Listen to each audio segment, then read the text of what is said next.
ETV ప్రేక్షకులకి నమస్కారం. Triple detergents of శుభమస్తు కార్యక్రమానికి స్వాగతం. ఈనాడు శుభమస్తు కార్యక్రమంలోని గ్రహఫల మంచంలో గ్రహాల యొక్క స్థితిగతులు, వాటి యొక్క శుభాశుభ ఫలితాల గురించి పరిశీలిద్దాం. అలాగే రోజు 12 రాశుల వారికి ఏ సంఖ్యలు కలిసి వస్తాయి, రంగుల యొక్క ప్రాధాన్యత, ఏ దేవతల్ని పూజించాలి, ఎటువంటి దేవతాస్తుతులు పఠించాలి, మంత్రఫలం శీర్షికలో ఈరోజు 12 రాశుల వారు ఏ మంత్రాన్ని పఠించడం ద్వారా శుభ పరిణామాలు చోటు చేసుకుంటాయి అనేటువంటి అంశాలతో పాటు ముఖ్యంగా ఈరోజు 12 రాశుల వారు చేపట్టవలసినటువంటి కార్యక్రమాలు ఏమిటో కూడా పరిశీలిద్దాం. ముందుగా నేటి పంచాంగ వివరాలు. శ్రీ మన్మథనామ సంవత్సరం అధిక ఆషాఢ మాసం, ఉత్తరాయణం, గ్రీష్మ ఋతువు. ఈరోజు అధిక ఆషాఢ శుద్ధ చతుర్దశి, అనంతరం తిథి పూర్ణిమ కూడా. ఈరోజు పునఃప్రయత్నాలు బాగా లాభిస్తాయి. అలాగే వ్యవసాయ సంబంధిత కార్యక్రమాలు కూడా బాగా యోగిస్తాయి. ఈరోజు సోమవారం లేదా బుధవారం. ఈరోజు చేపట్టేటువంటి పెసలు దానం, విష్ణు సహస్రనామ పారాయణ, ఆకుపచ్చ వస్త్రదానం, ఆకుపచ్చ వస్త్రధారణ మంచి ఫలితాలని కలిగిస్తుంది. బుధుడి ద్వారా ఏర్పడేటువంటి ప్రతికూల పరిస్థితులను దూరం చేస్తుంది. గోచారీత్యా లేదా లగ్నాత్తు బుధ మహాదశ లేదా అంతర్దశ నడుస్తున్నటువంటి వారికి బుధుడు ప్రతికూలంగా ఉన్నప్పుడు వ్యాపార రీత్యా, విద్యాపరంగా చాలా రకాలైనటువంటి ఇబ్బందులు ఏర్పడతాయి. అలాగే జ్ఞాపక శక్తి కూడా లోపిస్తుంది. ఈ ప్రక్రియల ద్వారా అటువంటి దోషాలు తొలగి ఉత్తమ ఫలితాలు పొందగలుగుతారు. ఈరోజు నక్షత్రం మూలా నక్షత్రం. ఈ మూలా నక్షత్రంలో ఏ పాదంలో పుట్టినప్పటికీ కూడా ఈరోజు పుట్టేటువంటి వారికి ప్రబల శాంతి తప్పనిసరి. అలాగే ఈ మూలా నక్షత్రంలో పుట్టేటువంటి వారికి కేతు మహాదశతోటి ప్రారంభమవుతుంది. ప్రస్తుతం కేతు యొక్క స్థితి మీనక్షేత్ర స్థితి. ఆ స్థానాధిపతి అనేటువంటి బృహస్పతి ఉచ్చస్థితి, శుక్రుడి యొక్క యుతి ఉంది కాబట్టి ఇది మంచి ఫలితాలని వేగవంతంగా కలిగిస్తుంది. ఇక ఈరోజు 12 రాశుల వారికి ఏర్పడేటువంటి శుభాశుభ ఫలితాలను పరిశీలిద్దాం. ముందుగా మేషరాశి. ఈరోజు మేషరాశి వారిని పరిశీలించినట్టయితే సంభాషణల ద్వారా ఇతరుల్ని ఆకట్టుకోగలుగుతారు. వ్యాపార ప్రతిబంధకాలు తొలగిపోతే ఆర్థిక పరిస్థితి మెరుగవుతుంది. నూతన కార్యక్రమాన్ని చకచకా ప్రారంభించగలుగుతారు. వ్యాపార విజయాలకి చేసేటువంటి ప్రయత్నాలు కలిసి వస్తాయి. విద్యా సంబంధిత విజయాలు కూడా చేజిక్కించుకోగలుగుతారు. క్రమశిక్షణతో కూడినటువంటి కార్యక్రమ నిర్వహణ, తద్వారా విజయాలు చేతికందుతాయి, ఆనందాన్ని కలిగిస్తాయి. ఈరోజు మీ అదృష్ట సంఖ్య 6. తెలుపు వర్ణం ప్రశాంతతను పెంచుతుంది, ప్రతికూల పరిస్థితులను దూరం చేస్తుంది. అనుకూల దైవం మహాగణపతి. ఈ రోజు ఈ రాశి వారు మహాగణపతిని దర్శించి తెల్లటి పుష్పాలతో శ్రీ మహాగణపతిని పూజించినట్లయితే ఉత్తమ ప్రయోజనాలు సాధించగలుగుతారు. విఘ్నాలు దూరమవుతాయి, జాప్యాలు దూరమవుతాయి, విజయాల్ని ఆహ్వానించగలుగుతారు. విద్యా ప్రయత్నాలు ఈరోజు మీకు లాభిస్తాయి. ఈరోజు వృషభ రాశి వారిని పరిశీలించినట్లయితే ప్రయాణాల విషయంలో జాగ్రత్తలు పాటించాలి. వాణిజ్య వ్యాపార సంబంధిత కార్యక్రమాల్లో చిరు సమస్యలు కొనసాగుతాయి. ఆర్థిక ఇబ్బందుల్ని ఎదుర్కోలేకపోతారు. వృత్తి, వ్యాపార, ఉద్యోగ సంబంధిత కార్యక్రమాల్లో సంభాషణల విషయంలో జాగ్రత్తలు పాటించాలి. విభేదాలు ఆకస్మికంగా తలెత్తేటువంటి సంఘటనలు లేకపోలేదు. కార్యక్రమ నిర్వహణలో లోపాలు వెలుగులోకి వస్తాయి. కుటుంబ వ్యవహారాల్లో ఆచితూచి నిర్ణయాలు తీసుకోవాలి. విద్యా సంబంధిత వ్యవహారాల్లో చిక్కులు ప్రారంభమవుతాయి. ఈ రోజు మీ అదృష్ట సంఖ్య 9. ఎరుపు వర్ణం ధైర్యాన్ని కలిగిస్తుంది, ప్రతికూల పరిస్థితులను ఎదుర్కొనేటువంటి శక్తి సామర్థ్యాన్ని కలిగిస్తుంది. అనుకూల దైవం ఆంజనేయ స్వామి. ఈ రోజు ఈ రాశి వారు ఆంజనేయ స్వామిని దర్శించి భక్తి శ్రద్ధలతో పూజాది కార్యక్రమాలు నిర్వహించినట్లయితే ఉత్తమ ప్రయోజనాలు సాధించగలుగుతారు. ప్రతికూల పరిస్థితులు, ప్రమాదాలు దూరమవుతాయి. ఆరోగ్య పరీక్షలు ఈరోజు మీకు మేలును కలిగిస్తాయి. ఈ రోజు మిథున రాశి వారిని పరిశీలించినట్టయితే సంబంధ బాంధవ్యాలు మెరుగవుతాయి. చేపట్టేటువంటి కార్యక్రమాలు ప్రోత్సాహాన్ని కలిగిస్తాయి. ఆశాజనకమైనటువంటి వాతావరణం ఆర్థికంగా కొనసాగుతుంది. లావాదేవీలు వ్యాపారపరంగా కలిసి వస్తాయి. నూతన కార్యక్రమాన్ని గృహరీత్యా చేపట్టగలుగుతారు. ఆశాజనకమైనటువంటి వాతావరణం వ్యాపారపరంగా కొనసాగుతుంది. నూతన కార్యక్రమాలకు శ్రీకారం చుట్టగలుగుతారు. వృత్తి, వ్యాపార, ఉద్యోగ సంబంధిత కార్యక్రమాల్లో ఆనందకర సంఘటనలు కొనసాగుతాయి. విద్యాబలం చేకూరుతుంది. ఆరోగ్యం క్షేమం. ఈ రోజు మీ అదృష్ట సంఖ్య 5. ఆకుపచ్చ వర్ణం ఆహ్లాద పరిస్థితుల్ని కలిగిస్తుంది. అనుకూల దైవం శ్రీ వెంకటేశ్వర స్వామి. ఈ రోజు ఈ రాశి వారు శ్రీ వెంకటేశ్వర స్వామిని దర్శించి భక్తి శ్రద్ధలతో పూజాది కార్యక్రమాలు నిర్వహించడం ద్వారా, శ్రీ వెంకటేశ్వర సుప్రభాతాన్ని భక్తి శ్రద్ధలతో పఠించడం ద్వారా ఉత్తమ విజయాలు సాధించగలుగుతారు. ఆర్థిక వ్యవహారాల్లో వేగవంతమైన అనుకూల మార్పులు చేకూరుతాయి. ఆర్థిక లావాదేవీలు, సంభాషణలు ఈరోజు మీకు లాభిస్తాయి. ఈ రోజు కర్కాటక రాశి వారిని పరిశీలించినట్టయితే కోర్టు సంబంధిత వ్యవహారాల్లో విజయాలు సిద్ధిస్తాయి. నూతన కార్యక్రమాలను వేగవంతంగా ప్రారంభించగలుగుతారు. అనిశ్చితి ఆర్థికంగా ఉన్నప్పటికీ నెట్టుకు రాగలుగుతారు. రాజకీయ వ్యవహారాల్లో జాగ్రత్తలు పాటించాలి. దూకుడు నిర్ణయాల ద్వారా సమస్యలు ఆహ్వానిస్తారు కాబట్టి జాగ్రత్తలు తప్పనిసరి. వృత్తి, వ్యాపార, ఉద్యోగ సంబంధిత కార్యక్రమాల్లో ప్రణాళికాబద్ధమైన కార్యక్రమ నిర్వహణ కొనసాగించడానికి చేసేటువంటి ప్రయత్నాలు ఊరట కలిగిస్తాయి. వ్యాపార సంబంధిత లావాదేవీల్లో ఆర్థిక సహాయ సహకారాలు కూడా లభిస్తాయి. గృహ విషయాలు అనుకూలం. ఈ రోజు మీ అదృష్ట సంఖ్య 5. ఆకుపచ్చ వర్ణం రక్షణకి దోహదపడుతుంది. ప్రతికూల పరిస్థితులు దూరం చేస్తుంది. అనుకూల దైవం మహాగణపతి. ఈ రోజు ఈ రాశి వారు మహాగణపతిని దర్శించి ఎర్రటి పుష్పాలతో కూడినటువంటి పూజాది కార్యక్రమాలు భక్తి శ్రద్ధలతో నిర్వహించడం ద్వారా విఘ్నాలు దూరమవుతాయి. ఆర్థిక విజయాల్ని చేజిక్కించుకోగలుగుతారు. వ్యాపార నూతన నిర్ణయాలు ఈ రోజు మీకు లాభిస్తాయి. ఈ రోజు సింహరాశి వారిని పరిశీలించినట్లయితే ఆనందకర వాతావరణం గృహరీత్యా చోటు చేసుకుంటుంది. అభివృద్ధికే చేపట్టేటువంటి కార్యక్రమాలు కలిసి వస్తాయి. వృత్తిలో అభివృద్ధి గోచరిస్తుంది. వ్యాపార నిర్వహణలో ఏర్పడినటువంటి లోపాలను సవరించుకునేటువంటి అవకాశాలు దగ్గరవుతాయి. స్వతంత్ర నిర్ణయాలకు ఉపక్రమించగలుగుతారు. సాహస నిర్ణయాల ద్వారా కూడా విజయాలు సాధించగలుగుతారు. కార్యక్రమ నిర్వహణలో నైపుణ్యం కొనసాగుతుంది. గృహ సంబంధిత కార్యక్రమాలు అనుకూలిస్తే ప్రాధాన్యతని పెంపొందింప చేసుకునేటువంటి అవకాశాలు ఆనందాన్ని కలిగిస్తాయి. ఆరోగ్య విషయంలో కూడా మంచి మార్పులు చేకూరుతాయి. ఈ రోజు మీ అదృష్ట సంఖ్య 3. పసుపు వర్ణం త్వరితగతిని శుభాల్ని కలిగిస్తుంది. ప్రతికూల పరిస్థితిని దూరం చేస్తుంది. అనుకూల దైవం ఈశ్వరుడు. ఈ రోజు ఈ రాశి వారు శివాలయాన్ని దర్శించి తెల్లటి పుష్పాలతో కూడినటువంటి పూజాది కార్యక్రమాలు భక్తి శ్రద్ధలతో నిర్వహించినట్లయితే మానసిక ప్రశాంతత పెంపొందింప చేసుకోగలుగుతారు. చిక్కులు వీడిపోతాయి. ఆర్థిక ప్రయత్నాలు ఈ రోజు మీకు లాభిస్తాయి. ఈ రోజు కన్యారాశి వారిని పరిశీలించినట్లయితే ఆర్థిక వ్యవహారాలు లాభిస్తాయి. వాహన విషయాలు అనుకూలిస్తాయి. మాతృ సంబంధిత కార్యక్రమాల్లో విజయాలు సాధించగలుగుతారు. రాజకీయ వ్యవహారాల్లో విజయాలు సిద్ధిస్తాయి. స్థిరాస్తిలో లాభదాయకమైనటువంటి కార్యక్రమ నిర్వహణ కొనసాగించగలుగుతారు. నూతన కార్యక్రమాలు తద్వారా ఆశించినటువంటి ప్రయోజనాలు దగ్గరవుతాయి. నూతన ఉత్సాహం పెరుగుతుంది. కార్యక్రమ నిర్వహణలో ఆశించినటువంటి ప్రయోజనాలు వెంటనే పొందగలుగుతారు. కుటుంబ సఖ్యత ఏర్పడుతుంది. కార్యక్రమ నిర్వహణలో మిత్రుల యొక్క సహాయ సహకారాలు లభిస్తాయి. ఆర్థిక విజయాలు సాధించగలుగుతారు. విద్యా సంబంధిత విజయాలు కూడా దగ్గరవుతాయి. ఈ రోజు మీ అదృష్ట సంఖ్య 5. ఆకుపచ్చ వర్ణం రక్షణకి దోహదపడుతుంది. ఆహ్లాద పరిస్థితుల్ని ఆహ్వానిస్తుంది. అనుకూల దైవం లక్ష్మీ నరసింహస్వామి. ఈ రోజు ఈ రాశి వారు లక్ష్మీ నరసింహస్వామిని దర్శించి భక్తి శ్రద్ధలతో పూజాది కార్యక్రమాలు నిర్వహించినట్లయితే సంకట పరిస్థితులు దూరమవుతాయి. ఆర్థిక ప్రయత్నాలు లావాదేవీలు ఈ రోజు మీకు లాభిస్తాయి. ఈ రోజు తులారాశి వారిని పరిశీలించినట్లయితే ప్రయాణాల ద్వారా ప్రయోజనాలు సాధించగలుగుతారు. సోదర ప్రేమ లభిస్తుంది. వృత్తి, వ్యాపార, ఉద్యోగ సంబంధిత కార్యక్రమాల్లో ఏర్పడినటువంటి అనిశ్చితి తొలగించుకోవటానికి చేసేటువంటి ప్రయత్నాలు కలిసి వస్తాయి. నూతన బాధ్యతలు పెరుగుతాయి. ఉద్యోగ వ్యవహారాల్లో ప్రాధాన్యత సంతరించుకోగలుగుతారు. ఆర్థిక వ్యవహారాల్లో అనువైనటువంటి మార్పులు ఏర్పడతాయి. ఖర్చులు ఉన్నప్పటికీ ఆదాయాన్ని కూడా సమాంతరంగా పెంపొందింప చేసుకోగలుగుతారు. ఆరోగ్య క్రమశిక్షణ కొనసాగుతుంది. ఈ రోజు మీ అదృష్ట సంఖ్య 9. ఎరుపు వర్ణం ధైర్యాన్ని కలిగిస్తుంది. ప్రతికూల పరిస్థితుల్ని ఎదుర్కొనేటువంటి శక్తి సామర్థ్యాన్ని కలిగిస్తుంది. అనుకూల దైవం శ్రీ మహావిష్ణువు.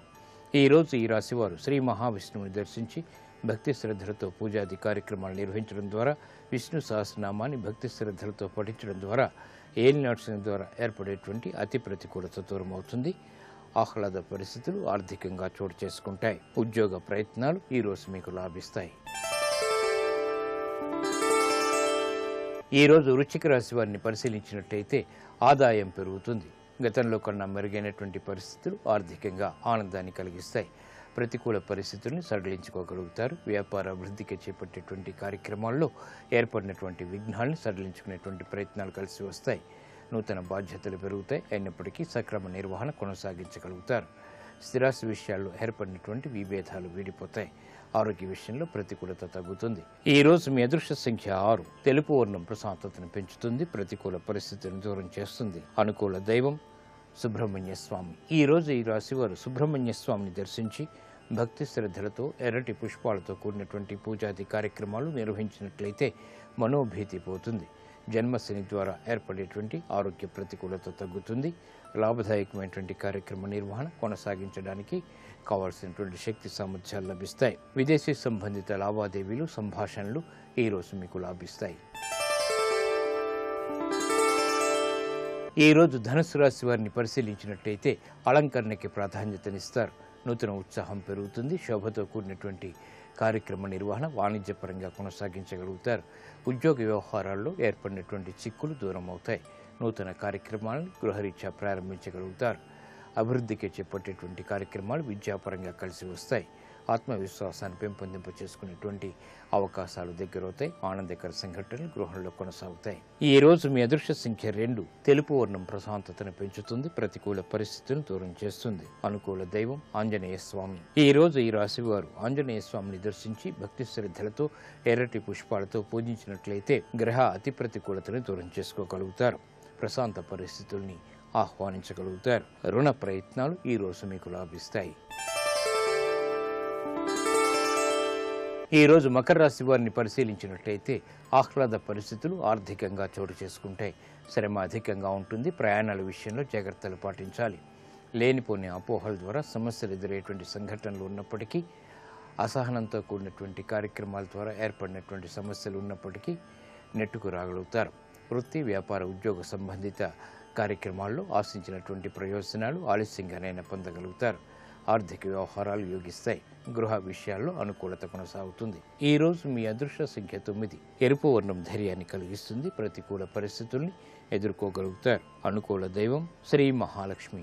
ఈ రోజు ఈ రాశివారు శ్రీ మహాలక్ష్మి అమ్మవారిని దర్శించి శ్రీ సూక్త విధానంతో భక్తి శ్రద్ధలతో పూజాది కార్యక్రమాలు నిర్వహించడం ద్వారా ఆర్థిక వ్యవహారాల్లో వేగవంతమైన అనుకూల మార్పులు చేకూరుతాయి. ఆనందాన్ని కలిగిస్తాయి. వ్యాపార ఒప్పందాలు వంటివి ఈ రోజు మీకు లాభిస్తాయి. ఈ రోజు కుంభరాశి వారిని పరిశీలించినట్లయితే మానసిక వైషమ్యాలు దూరం అవుతాయి. చేపట్టేటువంటి కార్యక్రమాల్లో ఆసక్తి పెరుగుతుంది. వృత్తి, వ్యాపార, ఉద్యోగ సంబంధిత కార్యక్రమాల్లో క్లిష్ట సమస్యలకు పరిష్కారాలు పొందగలుగుతారు. శుభ ప్రయత్నాలు ఫలిస్తాయి. నూతన కార్యక్రమాల్లో ఏర్పడినటువంటి సంఘటనలు ఆనందాన్ని కలిగిస్తాయి. ఆత్మవిశ్వాసాన్ని పెంచుతాయి. పిల్లల విషయంలో అభివృద్ధి గోచరిస్తుంది. కుటుంబ వ్యవహారాల్లో అనుకూల పరిస్థితులు కొనసాగుతాయి. కోర్టు సంబంధిత వ్యవహారాల్లో విజయాలు చేజిక్కించుకోగలుగుతారు. ఆరోగ్యంలో మంచి మార్పులు ఏర్పడతాయి. ఈ రోజు మీ అదృష్ట సంఖ్య 3. పసుపు వర్ణం త్వరితగతిన శుభాన్ని కలిగిస్తుంది. శుభవార్తలు తెచ్చిపెడుతుంది. అనుకూల దైవం శ్రీ మహావిష్ణువు. ఈ రోజు ఈ రాశి వారు శ్రీ మహావిష్ణువుని దర్శించి తెల్లటి పుష్పాలతో కూడినటువంటి పూజాది కార్యక్రమాలు భక్తి శ్రద్ధలతో నిర్వహించడం, విష్ణు సహస్రనామాన్ని భక్తి శ్రద్ధలతో పఠించడం ద్వారా ఆర్థిక వ్యవహారాల్లో అనుకూల మార్పులు వేగవంతమవుతాయి. ప్రశాంతత పరిస్థితుల్ని ఆహ్వానించగలుగుతారు. కోర్టు సంబంధిత వ్యవహారాలు, ప్రక్రియలు, సంభాషణలు ఈ రోజు మీకు లాభిస్తాయి. ఈ రోజు మీనరాశి వారిని పరిశీలించినట్లయితే ఆధ్యాత్మిక కార్యక్రమాల్లో పాల్గొంటారు. చేపట్టేటువంటి కార్యక్రమాల్లో పట్టు బిగించగలుగుతారు. శ్రద్ధతో కూడినటువంటి కార్యక్రమ నిర్వహణ తద్వారా విజయాలు చేతికందుతాయి. వ్యాపార విజయాలకై చేసేటువంటి ప్రయత్నాల్లో ఆనందకర సంఘటనలు చోటు చేసుకుంటాయి. మిత్రుల ద్వారా లబ్ధి చేకూరుతుంది. స్నేహితుల ద్వారా కూడా ఆశించినటువంటి ప్రయోజనాలు పొందగలుగుతారు. చిరు సమస్యలు రాజకీయ పరంగా ఉన్నప్పటికీ నెట్టుకు రాగలుగుతారు. స్థిరాస్తి విభేదాలు వీడిపోతాయి. ఆనందకర వాతావరణం అన్ని రంగాల వారికి దగ్గరవుతుంది. ప్రయత్నంతో కూడినటువంటి విజయాలు సాధించగలుగుతారు. ఈ రోజు మీ అదృష్ట సంఖ్య 9. ఎరుపు వర్ణం ధైర్యాన్ని కలిగిస్తుంది. ప్రతికూల పరిస్థితులను ఎదుర్కొనేటువంటి శక్తి సామర్థ్యాన్ని పొందగలుగుతారు. అనుకూల దైవం ఈశ్వరుడు. ఈ రోజు ఈ రాశివారు శివాలయాన్ని దర్శించి ఈశ్వరుణ్ణి భక్తి శ్రద్ధలతో ఎర్రటి పుష్పాలతో పూజించడం ద్వారా మనోధైర్యం పెరుగుతుంది. ఆశించినటువంటి విజయాలు దగ్గరవుతాయి. విద్యా ప్రయత్నాలు ఈ రోజు మీకు లాభిస్తాయి.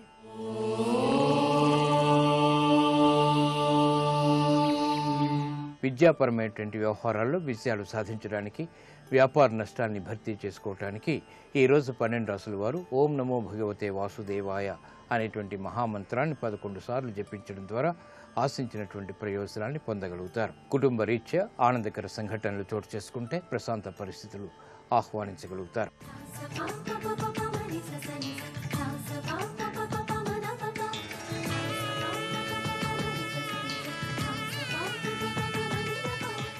ఈ పుష్కరాలు రావడం అనేటటువంటి దాని గురించి మనకి శాస్త్రంలో ఒక విశేషాన్ని వర్ణిస్తారు. తుంబిలుడు అని ఒక బ్రాహ్మణుడు ఒకప్పుడు పరమశివుడి గురించి తపస్సు చేశాడు. పరమశివుడు ప్రత్యక్షమై నీకేం వరం కావాలని అడిగాడు. ఆయన ఒక చిత్రమైన వరం అడిగాడు. నువ్వు అష్టమూర్తి తత్వంతో ఉంటావు కదా శివ, ఈ లోకంలో 8గా ఉండేవాడివి నువ్వే. భూరంభాంశనలో నిలోంబర మహార్నాథో హిమాంసు పుమాన్ విద్యాభాతి చరాచరాత్మకమిదం యస్యైవ మూర్త్యష్టకం నాణ్యత్కించన విద్యతే వివృశతాం యస్మాత్ పరస్మాత్ విభో తస్మై శ్రీగురుమూర్తయే నమ ఇదం శ్రీదక్షిణామూర్తయే. భూమిగా, నీటిగా, నిప్పుగా, గాలిగా, ఆకాశంగా, సూర్యుడిగా, చంద్రుడిగా, జీవుడిగా నువ్వే ఉంటావు. అందుకే నేను నీటిని అధివసించి ఉండగలిగిన శక్తిని నాకి. నేను నీటిని అధివసించి ఉన్న కారణం చేత కొన్ని కోట్ల తీర్థములకు నేను రాజుని కావాలని అడిగాడు. ఆ శక్తిని ఆ తుంబిలుడన్న బ్రాహ్మణుడికి ఇచ్చి పుష్కరుడన్న పేరుతో జలముల యందు అధివసించి ఉండేటటువంటి శక్తిని పరమశివుడు అనుగ్రహించాడు.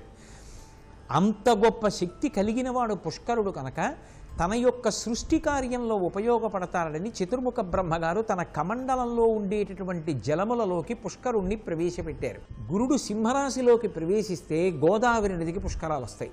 ఇప్పుడు గురుడు సింహరాశిలోకి ప్రవేశిస్తాడు. ప్రవేశించిన కారణం చేత గోదావరి నదికి పుష్కరాలు వస్తాయి. ఈ గోదావరి నదికి పుష్కరాలు వచ్చినటువంటి కాలంలో ఆ మొట్టమొదటి 12 రోజులు, చివరి 12 రోజులు కూడా మొత్తం దేవతాగణాలు, ఋషిగణాలు, సృష్టికర్త ఇంతమంది ఆ నదీ జలముల యందు అధివసించి ఉంటారు. ఆ కాలమునందు అపారమైనటువంటి శక్తిని నదీ జలాలు పొందుతాయి. అలా పొందడం ఒకెత్తైతే విహిత కార్యములు, నిషిద్ధ కార్యములు అని 2 ఉంటాయి. అటువంటి పుష్కరాల్ని సద్వినియోగం చేసుకోవాలి అంటే చెయ్యవలసిన పనులు కొన్నుంటాయి, చెయ్యకూడని పనులు కొన్నుంటాయి. చెయ్యకూడని పనులు చెయ్యకూడదు, చెయ్యవలసిన పనులు వదిలిపెట్టకూడదు, తప్పకుండా చెయ్యాలి. ఎందుకంటే రామాయణంలో ఒక మాట అంటారు, దేశకాలానువృత్తిశ్చ నయశ్చ నయపండితః అంటారు. దేశము కాలము గుర్తిరిగి ప్రవర్తించిన వాడెవరో వాడే అభ్యున్నతిని పొందుతాడు. మన అదృష్టవశాత్తు మనం ఏ నదీ జలాలు తాగి బ్రతుకుతున్నామో, మనం ఏ రాష్ట్రంలో ఉన్నామో ఆ రాష్ట్రంలో అందరూ తెలుగు వాళ్ళం ఎక్కడున్నామో అక్కడ ప్రవహిస్తున్నటువంటి గోదావరి నదికి పుష్కరాలు వస్తున్నటువంటి ఈ శుభవేళ మనం ఆ గోదావరి నది యొక్క అద్భుతమైన శక్తిని వినియోగించుకొని ఐహిక ఆముష్మిక ఫలితములను పొందకపోతే సిద్ధాన్నాన్ని తిరస్కరించినటువంటి ఆ పాపాన్ని పొందిన వాళ్ళం అవుతాం, అనుగ్రహాన్ని వదిలిపెట్టుకున్న వాళ్ళం అవుతాం. అందుకే విహిత కర్మ మొదట తెలుసుకోవాలి. పుష్కరంలో తప్పకుండా చెయ్యవలసినటువంటిది నదీ స్నానం. నదీ స్నానం అనేటప్పటికీ ఏదో తిన్నగా వెళ్ళి స్నానం చెయ్యడం కాదు. నదీ స్నానానికి వెళ్ళేటటువంటి వారు ఇంటి దగ్గర స్నానం చెయ్యకుండా నదీ స్నానానికి వెళ్ళకూడదు. మొట్టమొదట ఇంటి దగ్గర స్నానం చెయ్యాలి. చేసి తాను చెయ్యవలసిన నిత్యకర్మ ఉంటుంది, సంధ్యావందనాది కార్యక్రమాలు పూర్తి చేసుకోవాలి.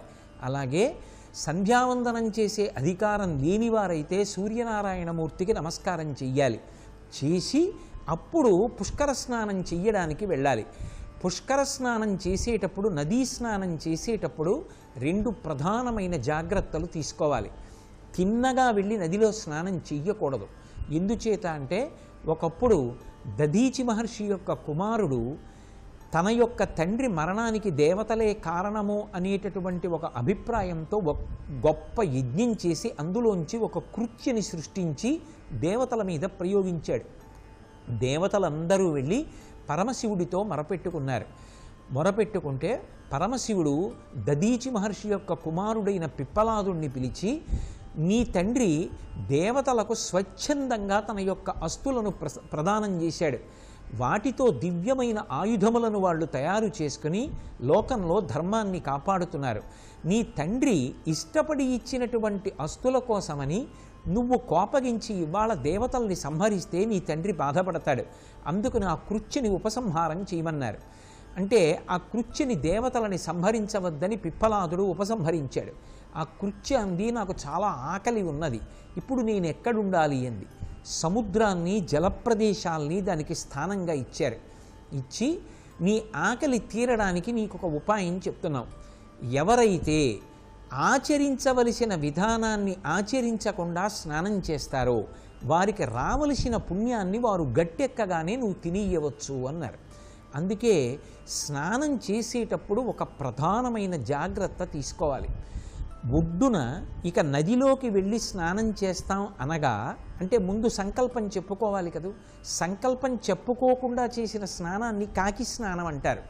దేశకాల సంకీర్తనం చేసి గోదావరి స్నానమహం కరిష్యే అని సంకల్పం చెప్పి లోపలికి వెడతాడు. గోత్రనామాలు చెప్పి తిథి చెప్పాలి, వారం చెప్పాలి, నక్షత్రం చెప్పాలి, ఆ దేశకాలాదులు చెప్పాలి, ఇవన్నీ చెప్పి స్నానం చెయ్యాలి.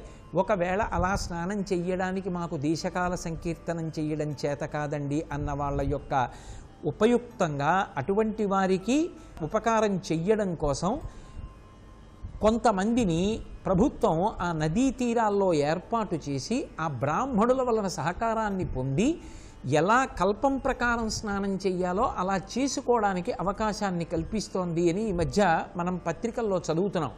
కాబట్టి ఆ సంకల్పం చెప్పి స్నానం చెయ్యడానికి వెళ్ళే ముందరే చేత్తో ఒక చిటికెడు మట్టి పట్టుకోవాలి ఒడ్డునున్నది. దేశకాల సంకీర్తనం అయిపోయిన తరువాత నది ఒడ్డున నిలబడి ఒక శ్లోకం చెప్పాలి. పిప్పలాదాత్ సముత్పన్నే కృత్యే లోకభయంకరీ మృత్తికాంతే మయా దత్త మహారార్థం ప్రకల్పయా అని చెప్పాలి. పిప్పలాదాత్ సముత్పన్నే, పిప్పలాదుడు చేసినటువంటి యజ్ఞకుండంలోంచి ఆవిర్భవించినటువంటి ఓ కృత్య, నువ్వు నా నదీ స్నాన ఫలితాన్ని తినవద్దు. నేను దానికి ప్రత్యామ్నాయంగా నదీ తీరంలో ఉన్న చిటికెడు మట్టిని నది నీళ్లలో వేస్తున్నాను. మృత్తికాంతే మయా దత్త మహారార్థం ప్రకల్పయా, ఈ మట్టిని అన్నంగా తిని నేను చేసినటువంటి ఈ నదీ స్నాన ఫలితాన్ని నాకు వదిలిపెట్టేసి, నువ్వు తినవద్దు అని నమస్కారం చేసి ఈ మట్టిని, చిటికెడు మట్టిని నదిలో వేసి దేశకాల సంకీర్తనం అయిన తరువాత నదిలో స్నానానికి ప్రవేశించాలి. ప్రవేశించి స్నానం చెయ్యడము అన్న మాటకు అర్థం సనాతన ధర్మమునందుండేటటువంటి అనురక్తితో స్త్రీలతో కలిసి వస్తారు. తల్లులను తీసుకొస్తారు, అక్క చెల్లెళ్ళని తీసుకొస్తారు, వదినల్ని తీసుకొస్తారు, మరదళ్ళని తీసుకొస్తారు, భార్యతో కలిసి వస్తారు. స్నానం చేస్తున్నప్పుడు వాటిని చిత్రీకరణ చేస్తూ ఉండడం, కెమెరాలు పట్టుకుని వీడియోలు తీయడం, ఫోటోలు తీయడం అవతల వారికి ఎంత క్లేశంగా ఉంటుందో, అది ఎంత మానసికమైన హింసో ఆలోచించగలిగి ఉండాలి. కాబట్టి అటువంటి పనులు చెయ్యకూడదు. సర్వం శ్రీ ఉమామహేశ్వర పరబ్రహ్మార్పణమస్తు. స్వస్తి. పుష్కర సమయంలో గోదావరి నది తీరంలో ఎన్నెన్ని పదార్థాలని దానం చెయ్యొచ్చో కూడా శాస్త్రాలే చెప్పే.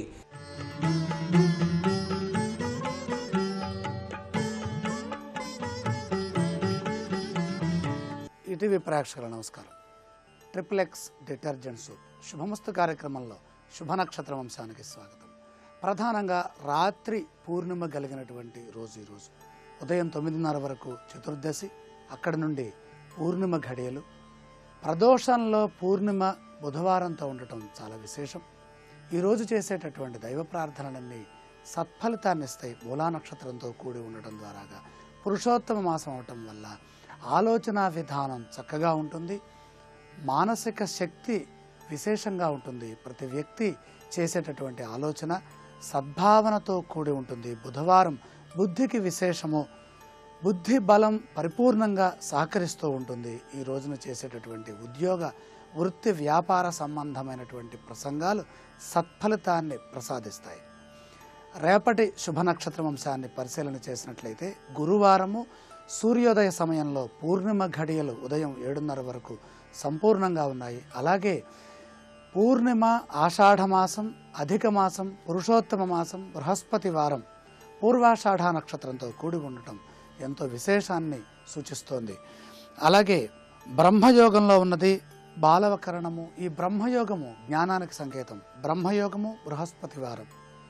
మన ఆలోచనలు, మన మాట, మన ప్రవర్తన సత్ఫలితాన్ని ఇస్తాయి. భయం పోతుంది. పెద్దవారిని సందర్శించడమే కాకుండా వారితో చేసేటటువంటి ప్రసంగము ప్రసన్నమైనటువంటి సంపూర్ణమైన విజయాన్ని ప్రసాదిస్తుంది. అనుకూలమైనటువంటి ఆర్థిక యోగాలు పరిపుష్టమవుతాయి. ఇంట బయట అన్ని విధాలా కలిసి వచ్చేటటువంటి కాలంగా భాసిల్లుతుంది. పూర్ణిమ తర్వాత పాడ్యమి ప్రారంభమవుతుంది. ఈ పూర్ణిమ ఘడియల్లో మన సంకల్పాలు సిద్ధిస్తాయి. ప్రధానంగా దేవతా సంబంధమైనటువంటి ఆరాధన ఎంతగానో పరిపూర్ణమైన విజయాన్ని ఇస్తుంది. ప్రధానంగా యోగాసనాలు. మనం ఆసన సిద్ధిలో కూర్చొని పరమాత్మని అంతర్గతంగా ఉపాసన చేస్తే పూర్ణిమ నాడు పరిపూర్ణమైనటువంటి ఆధ్యాత్మిక బలం పెరుగుతుంది. ఆధ్యాత్మిక, ఆది భౌతిక, ఆది దైవిక భావనలు, దైవీ చింతనలు ఇవన్నీ పరిపుష్టమవుతాయి. అయితే తర్వాత 7:30 నుండి పాడ్యమి ఘడియలు కూడా ప్రారంభమవుతున్నాయి. ఈ పాడ్యమి విఘ్నాన్ని కూడా సూచిస్తుంది. కాబట్టి పూర్ణిమ ఘడియలలో కొన్ని సంకల్పాలు చేసి ఆ తర్వాత పాడ్యమిలో పనులు చేస్తే కలిసి వస్తుంది. నిత్యం జరిగేటటువంటి పనులకు తప్పులేదు. ఇది బహుళ పాడ్యమి కాబట్టి కొత్త కార్యక్రమాలు ఏవి ప్రారంభించకూడదు.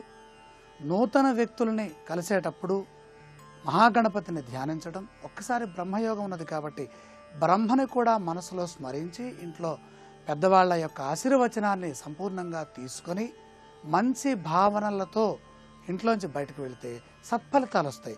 ఎంతైనప్పటికీ కూడా పాడ్యమి ఘడియలు కొంచెం జాగ్రత్తని తీసుకోమని తెలియజేస్తున్నాయి. కాబట్టి పెద్దవాళ్ల ఆశీర్వచనాన్ని తీసుకుంటూ మన పనులు ప్రారంభించినట్లయితే గురువారం నాడు సాయిబాబా వారి ఆశీర్వచనం సంపూర్ణంగా లభిస్తుంది.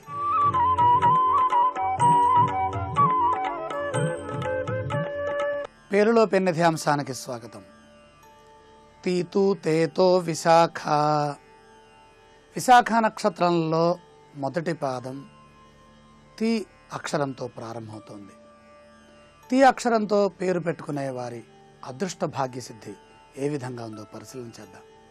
విశాఖ నక్షత్రం ఇంద్ర అగ్ని దేవతల చేత కాపాడబడుతున్నటువంటి గొప్ప నక్షత్రం. స్వచ్ఛతకి, నిర్మలత్వానికి, అంతరంగానికి ప్రతీక. తకారం అంటేనే ధనబీజం. అలాగే ఈ తాగుడంతం తాతి తూతే తో మఠ పరత దక్షిణస్యాం. దక్షిణ దిగ్భాగ పంచాక్షర స్వర బీజాలలో ప్రధానంగా తకారం చివరి బీజం. ఆయుర్దాయాన్ని ప్రసాదించేటటువంటి బీజాల్లో మా ట ప ర త ఈ అక్షరాలతో మొదలయ్యేటటువంటి పంచాక్షరాలు. అందులో రూరేరోతా స్వాతి పూర్తయి తీతు తేతో విశాఖ ప్రధానంగా తిరుమలరావు, తిరుపతమ్మ, అలాగే తిక్కన సోమయాజి, ఇట్లా తీతో ప్రారంభమవుతున్నటువంటి పేర్లు విశాఖ నక్షత్రాన్ని సూచిస్తున్నాయి. తులారాశిలో ఉంది. ఈ తులారాశిలో చివరి నక్షత్రము రాశిలో విశాఖ, అలాగే పాదంలో చివరి పాదము తీతు తేతో విశాఖ. చిత్తార్థం స్వాతి విశాఖాస్త్రయస్తుల. విశాఖ నక్షత్రం 1, 2, 3 పాదాలు తులారాశిలో ఉంది. ఈ తీ దేనికి సంకేతం? ధనబీజం అని చెప్పుకున్నాము. అదృష్టవారం సాక్షాత్ లక్ష్మీవారం. ఇంద్రుడు, అగ్ని ఉపాస్య దైవాలు. అగ్ని ఆరాధన చేయటం ద్వారాగా పరిపూర్ణమైనటువంటి శక్తి, యుక్తి రెండూ భాసిల్లుతాయి. ఇంద్రుడు అధిష్టాన దైవంగా ఉన్న కారణం చేత ఇంద్రాధిపత్యం వల్ల ఉద్యోగ ప్రాప్తి, ఇంద్ర అనుగ్రహం వల్ల ఐశ్వర్య సిద్ధి, భోగభాగ్యములు, గృహ వాహన సౌభాగ్యములు అన్నీ ఈ పేరు కలిగినటువంటి వారికి సిద్ధిస్తూ ఉంటాయి.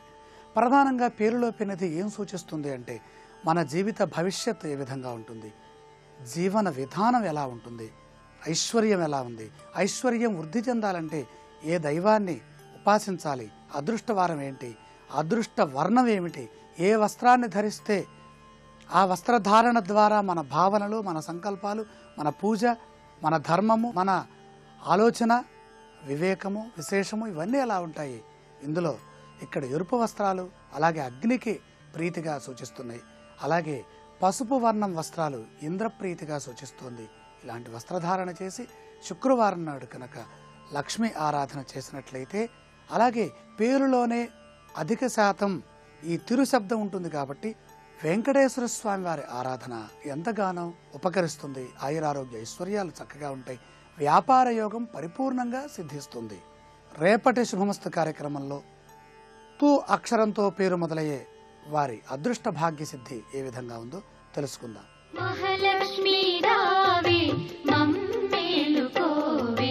శ్రీ మహాలక్ష్మీదేవి యొక్క అనుగ్రహ కటాక్ష వీక్షణాన్ని సాధించడానికి ప్రతినిత్యం కూడాను మీరు పాలు వచ్చినప్పుడు ఆ పాల చుక్కలు రెండింటిని మీ యొక్క సింహద్వారానికి కుడివైపు, ఎడమవైపు అలా 2 చుక్కలు వేసి మీరు నిత్యం వంట చేసే సమయంలో వండినటువంటి పదార్థాన్ని కొద్దిగా తీసుకొని లక్ష్మీ అనుగ్రహ ప్రాప్తి ప్రీత్యర్థం అంటూ ఆ యొక్క అగ్నిదేవునికి సమర్పించండి.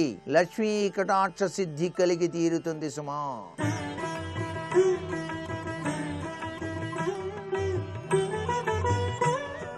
త్రిబులెక్స్ డిటర్జెంట్ సోప్ శుభమస్తు కార్యక్రమంలో శుభయోగం శీర్షికకి స్వాగతం.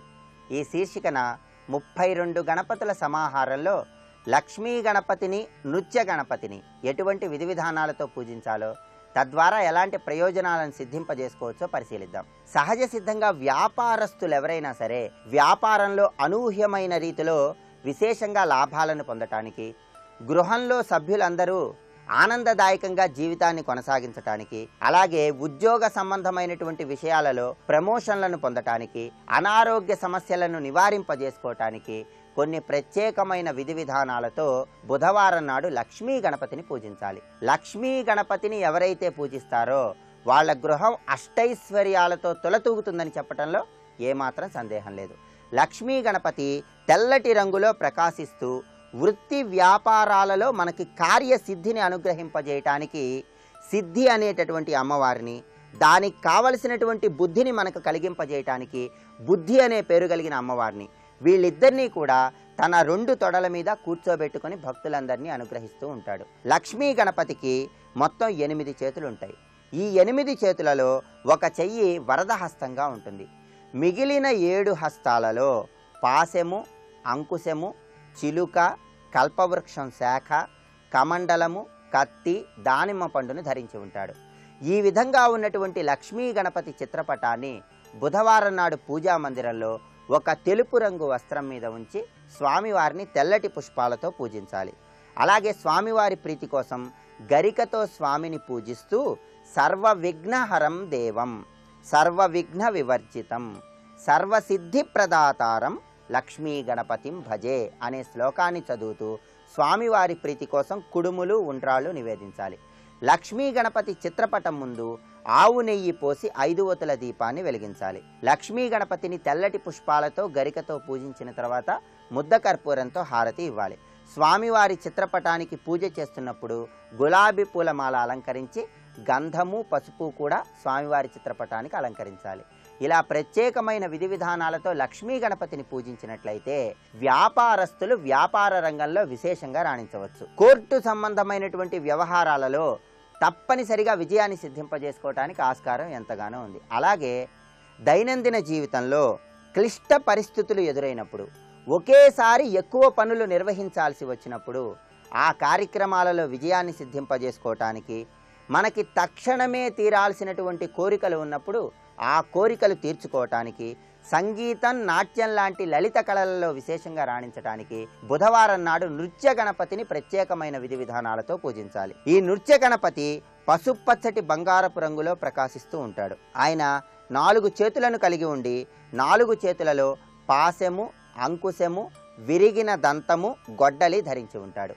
నృత్య గణపతి చిత్రపటాన్ని బుధవారం నాడు ఒక పసుపు రంగు వస్త్రం మీద ఉంచి నృత్య గణపతిని పసుపచ్చటి పూలతో పూజిస్తూ స్వామివారి ప్రీతి కోసం రాగులు కలిపినటువంటి అన్నాన్ని నివేదన చేయాలి. నృత్య గణపతి చిత్రపటం ముందు కొబ్బరి నూనెతో 6 ఒత్తులు వేసి దీపారాధన చేయాలి. నృత్య గణపతి ఎల్లప్పుడూ కుడికాలు పైకెత్తి నృత్య భంగిమలో ఉంటాడు కాబట్టి సంగీతం, నాట్యం లాంటి లలిత కళలలో విశేషంగా రాణించడానికి ఇలా ప్రత్యేకమైన విధి విధానాలతో నృత్య గణపతిని పూజించి స్వామివారికి కర్పూర హారతిని ఇవ్వాలి.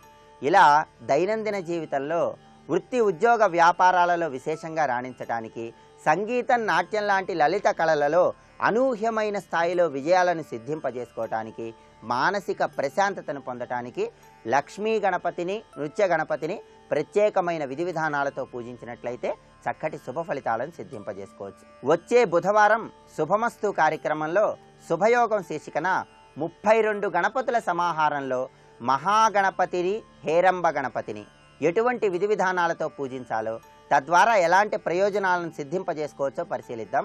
రేపటి శుభమస్తు కార్యక్రమంలో శుభయోగం శీర్షికన జీవితంలో అభివృద్ధి ఆలస్యమవుతున్నటువంటి తరుణంలో తొందరగా అభివృద్ధిని సిద్ధింపజేసుకోవటానికి కేతువుకు ప్రీతిపాత్రమైనటువంటి ఉల్లిపాయలను ఎటువంటి విధి విధానాలతో దానం చేయాలో పరిశీలిద్దాం.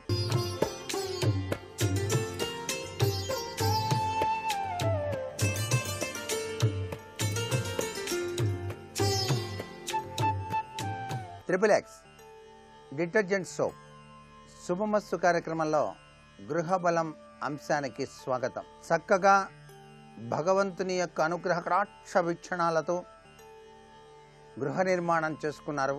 ఇంట్లో వస్తువులు వాస్తుశాస్త్రరీత్యా అమర్చుకోవాలనే సంకల్పం మీకు బాగా కలిగింది. వాస్తుశాస్త్రరీత్యా ఏ వస్తువులు ఎక్కడ గనక పెట్టినట్లయితే మీ గృహంలో ఎటువంటి వాస్తు దోషం ఉండదు అనేటువంటి విషయాన్ని అందరూ కూడా ఒక్కసారి అవగాహన చేసుకోవటం మంచిది. సహసిద్ధంగా ప్రతి వాళ్ళు కూడా గృహంలో వివిధ రకాలైనటువంటి వస్తువులు అమర్చుకునేటువంటి సాంప్రదాయం ఉంది. ఇప్పుడు ప్రతి వారికి టీవీ, టేప్ రికార్డరు ఇట్లాంటివి ముఖ్యమైన విశేషాంశాలుగా చెప్పచ్చు. మీ ఇంట్లో టీవీ కానీ టేప్ రికార్డ్స్ కానీ ఉన్నట్లయితే మీ గృహంలో టీవీని హాలులో కానీ గదిలో కానీ ఆగ్నేయంలో ఉంచటం మంచిది. అంటే ఆ గృహంలో ఆగ్నేయం వైపుగా గోడకి తగిలించటమో అటువైపు ఉంచటమో చాలా మంచిదిగా గుర్తెరగండి. పడమర దక్షిణంలో కూడాను వాటిని ఏర్పాటు చేసుకోవడంలో తప్పు లేదు. టేప్ రికార్డర్స్ కూడాను ఇదే కోవలోకి వస్తాయి అనే విషయాన్ని గుర్తెరగండి. అలాగే విద్యార్థులు చదువుకునేటువంటి పుస్తకాలు, ర్యాకులు మొదలైనటువన్నీ కూడా వాయవ్య, ఈశాన్య, తూర్పు, ఉత్తరాలలో కూర్చొని చదువుకునే విధంగా వాళ్ళు ర్యాక్స్ అమర్చుకోవటం మంచిది. తూర్పు దిక్కుగా కూర్చొని గనక విద్యార్థి చదివినట్లయితే చాలా చక్కగా చదువు వస్తుంది. భోజనం విషయంలో మీరు ఆ యొక్క డైనింగ్ టేబుల్ అమర్చేటువంటి విధి విధానంలో ఎక్కువగా తూర్పు తిరిగి భోజనం చేసేటువంటి విధి విధానంలో ఉండేటట్టుగా అమర్చుకోవాలి. ఇది సౌఖ్యాన్ని ఇస్తుంది. పడమర దిశలో కూడా కూర్చొని భోజనం చేయొచ్చు. ఇది మీకు సౌఖ్యాన్ని ప్రసాదిస్తుంది. మీ ఇంట్లో సోఫాలు కానివ్వండి, లేకపోతే టీపాయిల్ కానివ్వండి ఉన్నట్లయితే అవి ఎక్కువగా తూర్పు, ఉత్తర దిశలు వదిలి, అలా గనక ఇక గదిలో ఎటువైపు వేసుకున్నా ఇబ్బంది లేదు అనే విషయాన్ని గుర్తెరగండి. అదేంటండి అట్లా కుదరట్లేదు మాకు అనుకుంటే గోడలకి మాత్రం ఆనించవద్దు. తూర్పు గోడకి ఉత్తర గోడకి ఆనించి మాత్రం ఉండకూడదు, ముందుకు జరుపుకోవాలి. అలాగే ఎలక్ట్రికల్ పాయింట్స్ విషయంలో కూడా ప్రతి గదిలోనూ ఈశాన్యం మాత్రం వదిలేసేయండి. ఎలక్ట్రిక్ మెయిన్ ఇంటికి ఆగ్నేయంలో ఏర్పాటు చేయటం చాలా మంచిది. ఎలక్ట్రిక్ పోల్స్ కానివ్వండి, ట్రాన్స్ఫార్మర్స్ కానివ్వండి రోడ్డు మీద తూర్పులో కానీ, ఈశాన్యంలో కానీ, ఉత్తరంలో కానీ ఉండకూడదు. మరే చోటైనా సరే ఉండే విధంగా ఏర్పాటు చేసుకోవటం మంచిది. ఇకపోతే మీరు పడక గదిలో మీ యొక్క బెడ్రూమ్ అమర్చుకునేటువంటి విధి విధానంలో మీరు దక్షిణం వైపు తిరిగి పడుకునే విధంగాను, తూర్పు వైపు తిరిగి పడుకునే విధంగాను, 4 వైపులా మీరు ఏదో విధంగా దిగి 4 వైపులా కూడా ఖాళీ ఉండే విధంగా అమర్చుకోవటం చాలా మంచిది. అంతేకాకుండా మీకు బొమ్మలు ఉంటాయే, చక్కటి బొమ్మలు కొనుక్కొని ఉంటారో ఇంట్లో అందంగా అమర్చుకోవడానికి, ఆ బొమ్మలన్నింటినీ కూడాను దక్షిణం వైపు కానివ్వండి లేక పడమర వైపు కానీ ఉన్నటువంటి ఆ యొక్క షోకేసుల్లో చక్కగా అందంగా అమర్చడం మంచిది. అలా గనక అమర్చినటువంటి బొమ్మల్లో కూడాను గుర్రపు బొమ్మ ఉండకూడదు. అది కోరికలే గుర్రాలైతే అన్నట్టుగా విపరీతమైన కోరికలకి నాంది పలుకుతుంది. కాబట్టి గుర్రం బొమ్మలు, పులి బొమ్మలు, సింహం బొమ్మలు ఇవి కాకుండా చక్కటి దేవతా సంబంధమైనటువంటి చిన్ని బొమ్మల్ని మీరు షోకేసుల్లో అమర్చుకోవటం మంచిది. లాఫింగ్ బుద్ధ గనక ఉన్నట్లయితే మీరు కూర్చునేటువంటి ప్రాంతంలో సింహద్వారానికి ఎదురుగా ఉండేటట్టుగా ఏర్పాటు చేయండి. అంతేకాకుండా ఇంట్లో క్యాలెండర్స్ తగిలించేటప్పుడు ఎటువంటి పరిస్థితుల్లోనూ కిటికీలకు మాత్రం క్యాలెండర్స్ని తగిలించవద్దని మనవి చేస్తున్నాం. ఇకపోతే మీరు ఇంట్లోనే ఆఫీస్ రూమ్ పెట్టుకొని ఆఫీస్ గదిలో కనుక మీరు నైరుతి మూల కూర్చొని ఉత్తర దిశగా చూస్తూ ఉన్నట్లయితే, ఉత్తర ఈశాన్యం వైపు చూస్తూ ఉన్నట్టుగా కూర్చున్నట్లయితే మీ యొక్క దక్షిణం గోడకి ధ్యాన తత్వంలో ఉన్నటువంటి శివుడు ఫోటో తగిలించుకోవటం కొండంత శక్తిని మీకు ప్రసాదిస్తుంది అని చెప్పడంలో ఏమాత్రం సందేహం లేదు. అలాగే ఇంటిలో గడియారాలు ఉన్నప్పుడు ఆ గడియారాలను ఎటువంటి పరిస్థితిలో దక్షిణ దిశలో మాత్రం తగిలించకండి. పితృదేవతల యొక్క ఫోటోలు కనుక ఉన్నట్లయితే దక్షిణ గోడకు తగిలించండి. అది సర్వత్రా శుభదాయకవంతమైన ప్రభావాన్ని ఇస్తుంది. నిత్యం మీరు నమస్కారం చేసుకోవచ్చు పితృదేవతలకి. వారి యొక్క ఆశీస్సులు మీకు సర్వత్రా సుఖప్రదమైనటువంటి విశేషాంశాన్ని ఇస్తాయి. మీ ఇంట్లో అక్వేరియం గనక పెంచేటైతే దాన్ని మాత్రం మీ ఇంట్లో ఏ గదిలో అయినా సరే వాయువ్య మూలగా ఉండేటట్టుగా ఏర్పాటు చేసుకోవటం సర్వత్రా శుభదాయకం.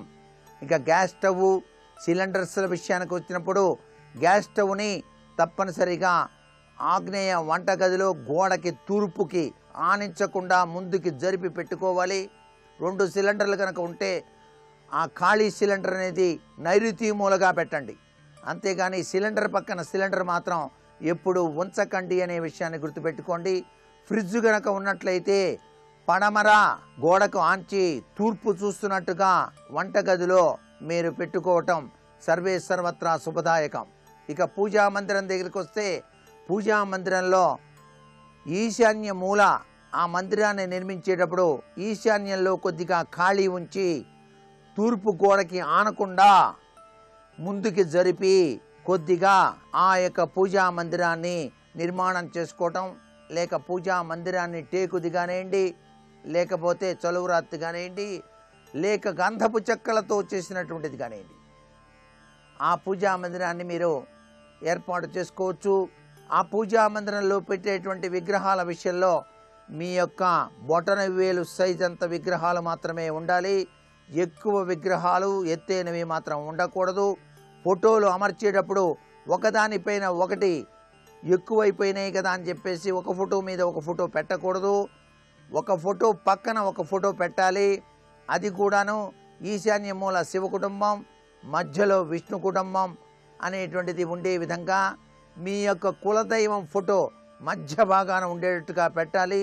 ఇంటిలో ఆప్యాయత అనురాగాన్ని కురిపించిన పెద్దలు ఉన్నారు, వారు మరణించారు అని చెప్పేసి భావించి వాళ్ళని దేవతా స్వరూపాలుగా భావిస్తూ మీరు పూజా మందిరంలో పెట్టి మాత్రం పూజ చేయవద్దు. వారిని ప్రత్యేకంగా గోడకే తగిలించండి. అంతే తప్పితే పూజా మందిరంలో కూడా ఉంచుకోవద్దు. అలాగే అదృష్టాన్ని ప్రసాదించేటువంటి అద్భుతమైనటువంటి వరాన్ని ప్రసాదించేటువంటి దక్షిణావృత శంఖం లేక కస్తూరికాయ లేక ఏకాక్షి నారికేళం పూజా మందిరంలో లక్ష్మీదేవి విగ్రహం వద్దనే ఉంచండి. దక్షిణావృత శంఖాన్ని ఆ యొక్క పూజా మందిరానికి కుడివైపున ఉంచండి. ఎప్పుడూ కూడా సరస్వతీదేవి కుడివైపు ఉంటుంది, లక్ష్మీదేవి ఎడమ వైపు ఉంటుంది, గుర్తుపెట్టుకోండి. మీ ఇంట్లో గనక తెల్ల జిల్లేడు వేరుతో తయారు చేసినటువంటి వినాయకుడి బొమ్మ గనక ఉంటే ఈశాన్య మూల పెట్టండి. శివుడు కింద, శివుడు ఫోటో ఈశాన్యంలో పెడతాం కదా, దాని కింద ఉంచండి. ఎందుకంటే ఆ తెల్ల జిల్లేడు వేరు వినాయకుడు సర్వవాస్తు దోషాల్ని కూడా హరింపజేస్తుంది. అంత విశేషంగా మనం గ్రహించాలి.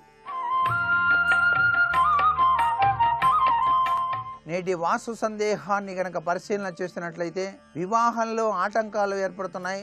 సత్వరమే వివాహం కావటానికి పాటించవలసిన నియమం ఏదైనా ఉన్నదా అన్నది ప్రశ్న.